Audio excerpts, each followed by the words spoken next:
नमस्कार, आदाब दोस्तों, आप देख रहे हैं न्यू इंडिया न्यूज़। मैं हूं आपके साथ ताहिर रज़वी। हमारे साथ आज हमारे इस कार्यक्रम शख्सियत में बात करने के लिए मौजूद हैं वरिष्ठ भाजपा नेता, वरिष्ठ कुर्मी नेता आरसी पटेल जी। आरसी पटेल जी, हमारे कार्यक्रम में आपका स्वागत। बहुत बहुत धन्यवाद। बिना किसी लाग लपेट के सिर्फ सीधा सा एक सवाल कि आज बाराबंकी जनपद में प्रतिज्ञा यात्रा शुरू करने के लिए आपकी मुख्य विपक्षी पार्टी कांग्रेस की प्रियंका वाड्रा जी बाराबंकी आई हुई थी। उन्होंने कई घोषणाएं की, विशेषकर किसानों के मुद्दे पर जो घोषणाएं की, इसको आप किस नजरिए से देखते हैं? किसानों के मुद्दे पर जो उन्होंने कहा है, अगर उन्होंने जो कहा है और करके जहां पर उनकी सरकारें हैं वहां पर करके दिखा दें तो मैं मानूंगा कि उन्होंने जो कहा है वो करेंगी। जैसे कि कर्ज माफी की घोषणा उन्होंने की, भविष्य में भी कांग्रेस ने कर्ज माफी की। सभी जानते हैं, पूरा देश जानता है कि कांग्रेस ने कर्ज माफी की। इस बार फिर उन्होंने भविष्य में सरकार बनने पर कर्ज माफी योजना का ऐलान किया है। इस पर आप क्या कहेंगे? 3 प्रदेशों में कांग्रेस की सरकार है। वहां के किसानों से पूछ लिया जाए क्या पूरा कर्ज किसानों का माफ हो गया है? अगर वहां के किसानों का कर्जा माफ कर दिया होगा तो उत्तर प्रदेश की जनता भी मान लेगी कि कांग्रेस उत्तर प्रदेश का कर्जा माफ कर देगी। वर्तमान में उत्तर प्रदेश में आपकी सरकार है। किसानों के मुद्दे पर बड़े बड़े सम्मेलन भाजपा के द्वारा आयोजित किए जाते हैं, लेकिन एक ताजा घटना जो लखीमपुर की घटना थी, जिसको विपक्षी पार्टियों ने एक मुद्दा भी बनाया, इसको लेकर आप क्या कहेंगे?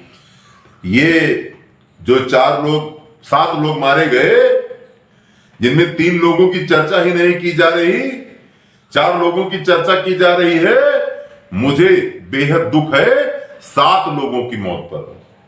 जो भी मरे हैं सब इंसान हैं, सबके प्रति हमदर्दी है और भारतीय जनता पार्टी सबके लिए कर रही है। और बाकी सापा कांग्रेस अपनी रोटियां सेकने का काम कर रही है। अरे तुम्हारे अभी एक प्रदेश में तुम्हारे सरकार है, एक दलित समाज की एक महिला को पीट पीट कर मार डाला गया, तुमने उस पर कोई बयान नहीं दिया।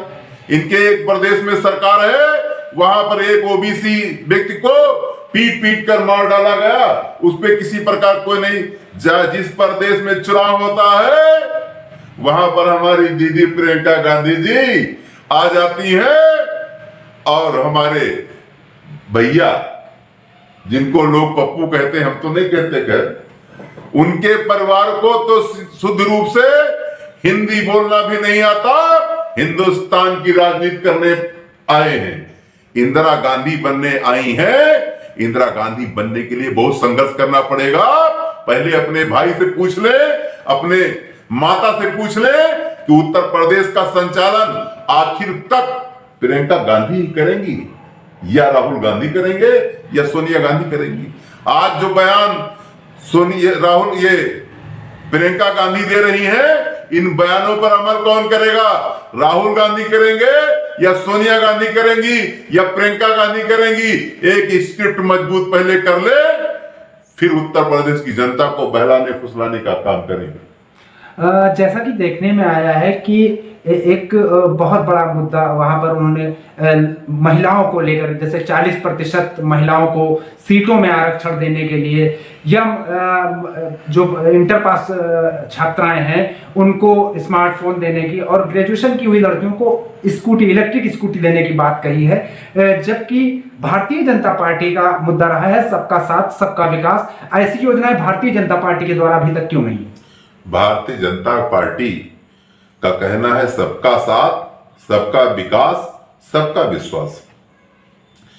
2 साल से कोरोना जिस तरीके से निरंतर पूरे विश्व को प्रताड़ित कर रहा है, भारत ही नहीं पूरे विश्व को प्रताड़ित कर रहा है। यह भारतीय जनता पार्टी की सरकार है कि हिंदुस्तान में एक भी व्यक्ति भूखा नहीं सोया। अगर भारतीय जनता पार्टी के अतिरिक्त कोई सरकार होती तो पता नहीं कितने लोग भूखों से तड़प करके मर जाते। मैं स्कूटी की बात नहीं कर पा रहा, मैं स्कूटी की बात नहीं करता हूं। अगर बहन जी स्कूटी देना चाहती हैं, स्वागत है उनकी स्कूटी उत्तर प्रदेश में वो लेकर के आए। अगर वो स्मार्टफोन देना चाहती है, स्वागत है उत्तर प्रदेश में लेकर के आए। वो कर्जा माफी का योजना बता रही है, स्वागत है उत्तर प्रदेश में कर्जा माफी करें। लेकिन पहले अपने परिवार में सलाह तो कर ले, क्योंकि ये परिवारवाद की पार्टी है।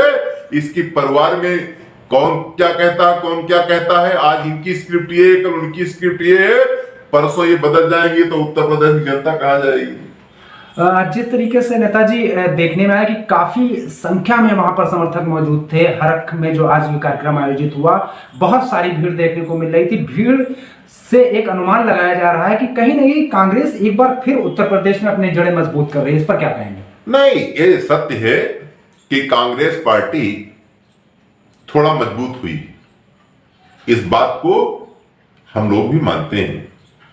और मजबूती का कारण यह है कि जो व्यक्ति सत्ता से एक लंबे समय तक दूर रहता है तो निरंतर धीरे धीरे करके उसकी बुराइयों को लोग भूल जाते हैं। कांग्रेस पार्टी ने 70 सालों में क्या क्या उत्तर प्रदेश और भारत में किया है लोग भूल गए। इसलिए इंदिरा गांधी की छवि प्रियंका गांधी में देखने के लिए, प्रियंका गांधी को देखने के लिए भीड़ उमड़ करके आती है। ये भीड़ मतदाता बन जाएगी, ये कोई जरूरी नहीं। जैसा कि बार बार भारतीय जनता पार्टी की ओर से कहा जाता है 70 साल 70 साल 70 साल, लेकिन आपको ये भी तो मालूम होना चाहिए कि इन 70 सालों में कहीं ना कहीं बीच में भारतीय जनता पार्टी या दूसरे और दलों के प्रधानमंत्री रहे हैं। 70 साल बराबर कांग्रेस ने हुकूमत नहीं किया, लेकिन उन पर यह आरोप क्यों लगाया जाता है? 70 साल से राज्यसभा में बहुमत कांग्रेस के अतिरिक्त किसी पार्टी की हुई नहीं। कोई प्रधानमंत्री आ गया होगा, कोई सरकार आ गई होगी, लेकिन राज्यसभा में बहुमत 70 साल से कांग्रेस की ही रही है। अब जाके भारतीय जनता पार्टी राज्यसभा में बहुमत में आई है पहली बार। नहीं, जब से देश आजाद हुआ तब से लेकर के अब तक सिर्फ और सिर्फ राज्यसभा में बहुमत कांग्रेस की रही है और किसी पार्टी की नहीं। जिस तरीके की आज भीड़ देखने को मिली, तो कहीं आपको ऐसा नहीं लगता है कि ये भीड़ सपा, बसपा या कि भाजपा के ही भीड़ कही जाएगी जो आज दिखी वहां पे? देखो, ये जो भीड़ कांग्रेस में इस समय जुड़ रही है, ये बहुजन समाज पार्टी से टूटे हुए लोग हैं। ये उन दलों से टूटे हुए लोग जो समाजवादी पार्टी से नाराज है। मुसलमान, वो मुसलमान कहां जाए तो वो अपना घर तलाशता है, उसका पुराना घर है कांग्रेस, तो वो अपने घर की वापसी कर रहा है। मुस्लिम कांग्रेस में आ रहा है, दलित कांग्रेस में आ रहा है, तो सपा और बसपा का नुकसान हो रहा है, भारतीय जनता पार्टी का किसी प्रकार का नुकसान नहीं हो रहा है। भारतीय जनता पार्टी अपने मुकाम पर जिस तरीके से खड़ी थी उसी तरीके से खड़ी। आपको क्या लगता है कि आने वाले 2022 के चुनाव में जिस प्रचंड बहुमत से आप लोगों ने सरकार बनाई थी, दोबारा क्या ऐसी वापसी हो पाएगी? नहीं, सीटें कम ज्यादा हो सकती हैं, सरकार भारतीय जनता पार्टी बनाएगी, ऐसा मेरा विश्वास है।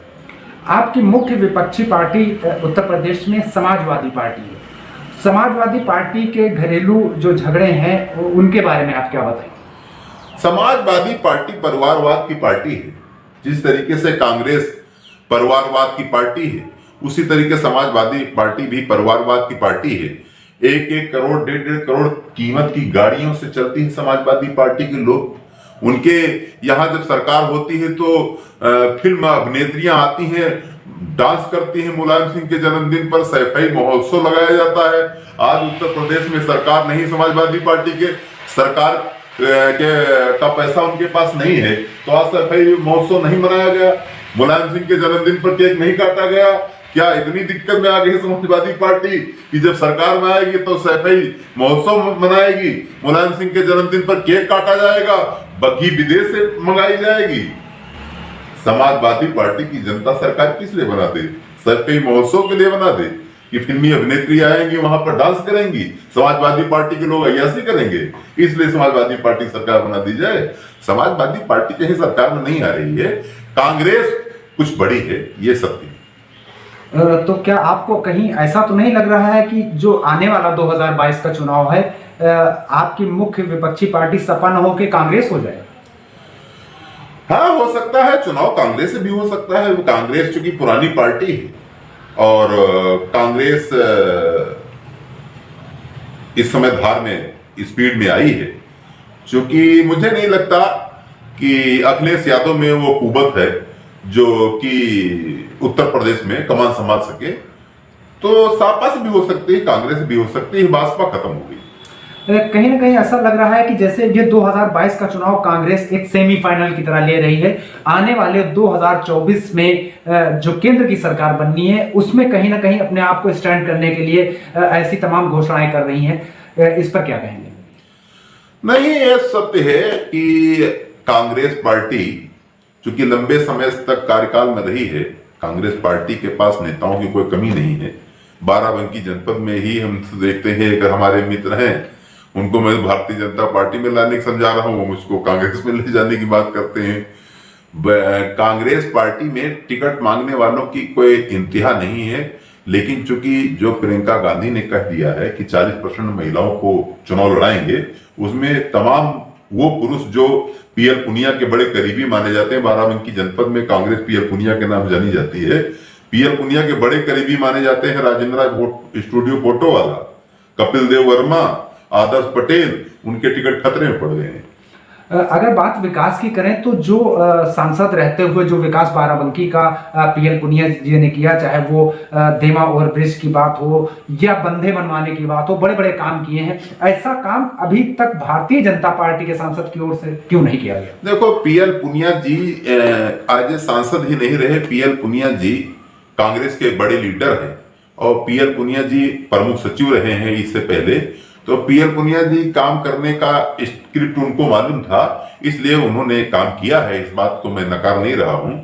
लेकिन कांग्रेस पार्टी का कोई जनाधार नहीं, इसलिए कांग्रेस पार्टी अभी जीतने की स्थिति में नहीं है। अगर 2022 में एक बार जनता फिर से भारतीय जनता पार्टी को अवसर देती है और आपकी सरकार बनती है तो भविष्य की क्या योजनाएं होंगी? 2022 में भारतीय जनता पार्टी की पुनः सरकार आती है और ईश्वर की कोई मार नहीं पड़ती है, प्रकृति की कोई मार नहीं पड़ती है, तो 2022 में अगर भारतीय जनता पार्टी की सरकार आएगी तो 2022 में भारतीय जनता पार्टी इस बार इतिहास रचने का काम करेगी। तो ये थे हमारे साथ भारतीय जनता पार्टी के वरिष्ठ नेता आरसी पटेल जी, जो वरिष्ठ कुर्मी नेता भी हैं, हमारे साथ हमारे कार्यक्रम शख्सियत में बात कर रहे थे। हमारे चैनल से बात करने के लिए आपको बहुत बहुत धन्यवाद। धन्यवाद।